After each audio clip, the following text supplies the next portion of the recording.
السلام علیکم، میں محمد علی خان اپنے یوٹیوب چینل سوشل سگنل کے ساتھ آپ کی خدمت میں حاضر ہوں۔ آج ہم بات کریں گے کہ ہم سب کی زندگی میں جو مسائل ہوتے ہیں ان کی بنیادی یا بڑی وجوہات کیا ہوتی ہیں۔ جو سب سے بنیادی وجوہ ہے یا وجوہات ہیں ان میں سب سے جو سر فہرست ہے وہ ہے لمٹ کراس کرنا، حدود کراس کرنا۔ اب آپ بولیں گے جی کس چیز کی لمٹ کراس کرنا یا حدود کراس کرنا؟ دیکھیں، پہلے اس مسئلے کو ایک بات سے سمجھتے ہیں، ایک مثال سے سمجھتے ہیں۔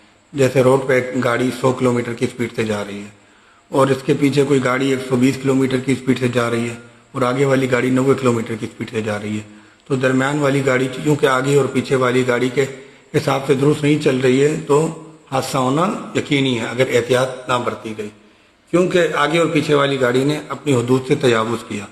یہ صرف روڈ ٹریفک یا ٹرانسپورٹ کی ایک مثال نہیں ہے، بلکہ یہ مثال زندگی کے ہر پہلو پہ اپلیکیبل ہے۔ یہ فارمولہ ہر جگہ لائف میں اپلائی ہوتا ہے۔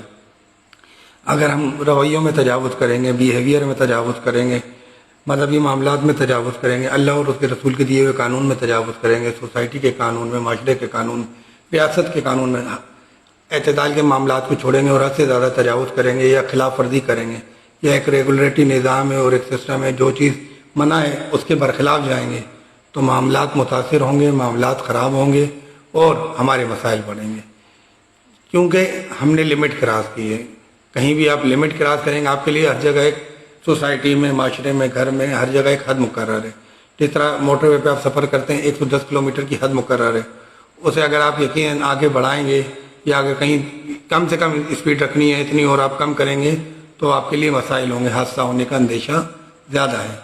تو احتیاط کریں زندگی کے معاملات میں، شریعت کے معاملات میں، لوگوں سے ملنے جلنے میں، رویے میں، سلوک میں، ہر چیز میں کہ اعتدال کے ساتھ چلنا ہے، توازن کے ساتھ چلنا ہے۔ کہیں بھی ایکسٹریمزم ہوں گے، انتہا پسندی کا مظاہرہ کریں گے، لمٹ کراس کریں گے، حدود کو پامال کریں گے، حدود کے اس طرف جائیں گے، ریڈ زون کی طرف جائیں گے، وہاں آپ کے لیے پرابلمس کریٹ ہوں گی۔